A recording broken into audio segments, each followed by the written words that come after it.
দেখো আজকে আমি ম্যাগি বানাবো আমার মেয়ের জন্য। তার জন্য আমি অর্ধেক টমেটো কেটে নিলাম। এরপর আমি পেঁয়াজ কেটে নেব। পেঁয়াজ কেটে নেওয়ার পর আমি লঙ্কা কেটে নেব। এরপর আমি ধনেপাতাগুলো কুচিয়ে রাখলাম। এবার আমি সসপ্যান বসিয়ে দিলাম, তার মধ্যে জল দিয়ে দিলাম। তার মধ্যে এবার ম্যাগিগুলো কেটে নিলাম। সসপ্যানের মধ্যে ম্যাগিগুলো দিয়ে দিলাম সেদ্ধ করার জন্য। ম্যাগিগুলো সেদ্ধ হবে আমার 5 মিনিট মতো।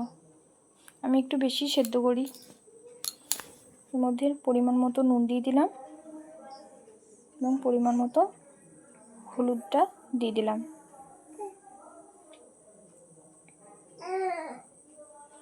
যে ম্যাগিগুলো সেদ্ধ করতে দিলাম, আর এদিকে ফ্রাই প্যানটা বসিয়ে দিলাম। তার মধ্যে আমি তেল দিয়ে দিলাম। তেল দেওয়ার পর আমি পেঁয়াজগুলো দিয়ে দিলাম। পেঁয়াজগুলো আমি ভেজে নেব। তার মধ্যে এবার টমেটোগুলো দিয়ে দেবো।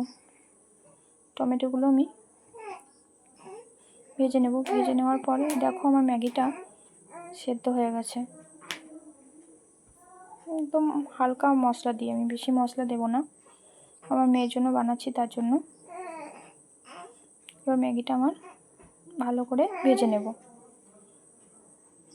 মশলাটা আমি খুব অল্প পরিমাণে দেব। 2 প্যাকেটের মধ্যে এই প্যাকেটের একদম পুরো হাফ দেব। 1 প্যাকেট হাফ দিলাম ম্যাগি মশলা। এবার ম্যাগিটাকে খুব ভালো করে ভেজে নেব। ভেজে নেওয়া আমার হয়ে গেছে।